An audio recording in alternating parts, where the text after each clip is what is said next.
안녕하세요. 감염병, 특히 코로나 바이러스에 관련된 이야기, 오로지 저의 생각을 말씀드리고자 합니다.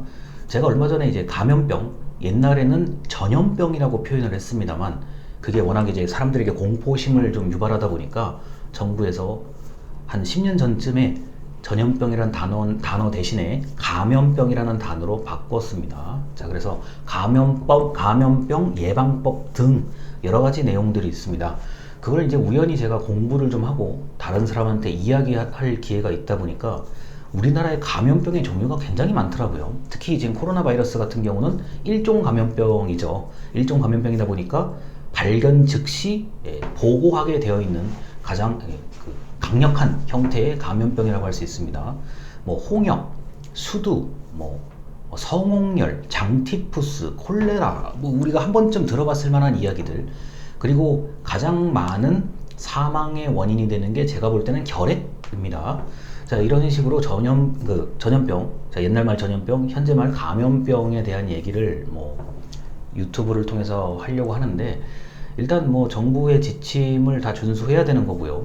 방역 수칙 같은 거는 당연히 준수를 해야 되는데, 마스크를 이제 벗거나 또는 내가 백신 접종을 했기 때문에 상관이 없다는 그런 생각은 완전히 버려야 된다고 봅니다. 왜냐하면은 이 백신 접종을 의사 선생님들도 많이 말씀하시지만 기본적으로 예방접종의 효과는 맞은 날로부터 한 2주에서 3주 정도를 봐야 되는 거고, 이번에 코로나 백신 같은 경우는 그 증상이 아프거나 열나거나 이런 증상이 멈춰진 날로부터 2주, 그리고 여유 있게는 6주까지를 봐야 되는 걸로 저는 알고 있습니다.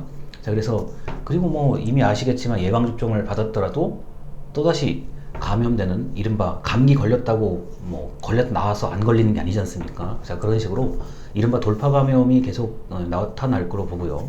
그리고 변이 바이러스, 이른바 델타 형 바이러스라고 얘기를 하기도 하는데, 이게 이제 우리나라에서 혹시라도, 절대 그러면 안 되겠지만 이번 여름에 만에 하나라도 이게 확산이 되기 시작하면 더 강력한 그 전파가 이루어질 것이라고 예상합니다.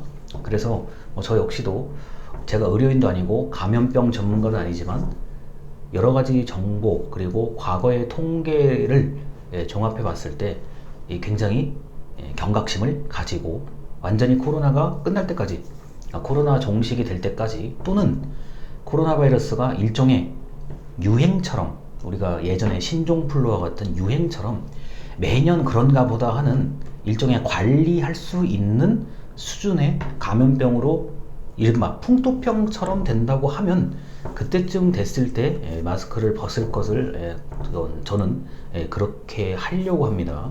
다시 말씀드려서 이 상황이 거의 종식되거나 풍토병으로 완전히 자리를 잡을 때까지는 마스크를 계속 쓰고 개인적으로 경각심을 가지고 행동하는 게 무엇보다 중요하다고 하겠습니다. 왜냐하면 경각심을 가지고 행동하는 거하고 그냥 아무렇게나 행동하는 것은 분명히 차이가 있거든요. 그러다 보니까 마스크 착용, 그 다음에 개인 위생 관리 등을 통해서 여러 가지로 경각심을 계속 유지를 해야 되는 것이고, 이게 몇 명이 모이냐, 몇 시까지 영업을 하느냐, 그거하고는 지금 전혀 관련이 없는 얘기입니다.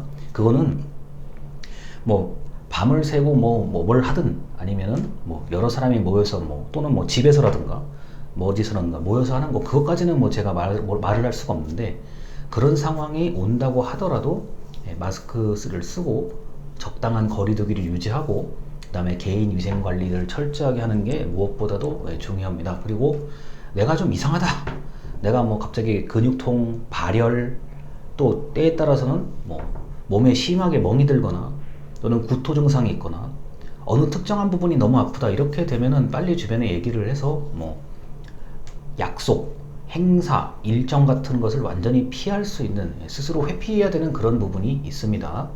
저도 예전에 한 달 전에 이런 비슷한 경험을 했었는데, 어떤 분이 회의를 오신다는데, 회의장에 딱 들어오기 전에 딱 문턱에서 저희한테 얘기하더라고요.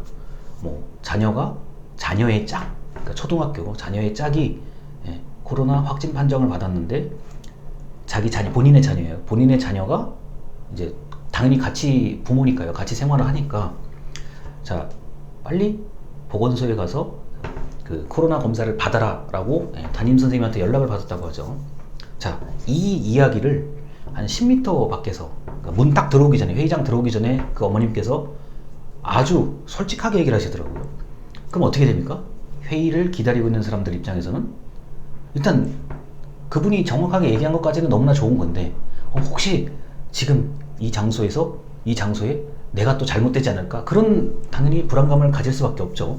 다행히 그분은 그렇게 말씀을 하시고 즉시 보건소에 가서 이제 음성 판정을 받으셨는데, 이 회의장이나 행사장이나 사람들이 모이기 전에 회피를 하지 않으면 이게 답이 안 나오는 상황이 벌어지는 거고, 그리고 뭐 본인이 엄청나게 잘못하지 않는 이상은 그런 감염병에 걸리는 걸 가지고 그 사람 탓을 할 수는 없는 거잖아요. 그러다 보니까 어떤 상황이 벌어지게 되면 만나기 전에, 무언가 하기 전에 즉시 주변 사람들한테 알려서 빨리 그 사람들이 어떻게 대처할 수 있도록 해야 된다, 대처를 해야 된다, 나는 이렇다, 어떠냐, 이런 식으로 빨리 얘기를 해서 그 조치를 취할 수 있도록 하는 게 그게 가장 최상의 방법이라고 생각합니다. 자, 그래서 뭐 이 코로나 바이러스가 이제 그 이번 여름에 어떤 식으로 될지는 제가 알 수는 없습니다만, 경각심을 이제 잊어버리고 해이하게 행동할 경우에 상당한 문제가 발생할 것으로 예상을 하고, 그리고 변이 바이러스가 만에 하나라도, 그러면 절대 안 되겠지만 우리나라 안에서 만에 하나라도 확산되기 시작한다면 이게 또 걷잡을 수 없는 문제가 발생하기 때문에, 그런 점에 대해서는 스스로, 뭐 정부도 노력을 하고 있지만 스스로 좀 더 경각심을 가지고 좀 답답하더라도 참을 수밖에 없는 게 당분간 현실이라고 하겠습니다. 이렇게 해서 코로나 바이러스가 만약에 여름에 이렇다, 또 어떤 상황이 벌어진다고 했을 때 저의 생각을 말씀드렸습니다. 들어주셔서 감사합니다.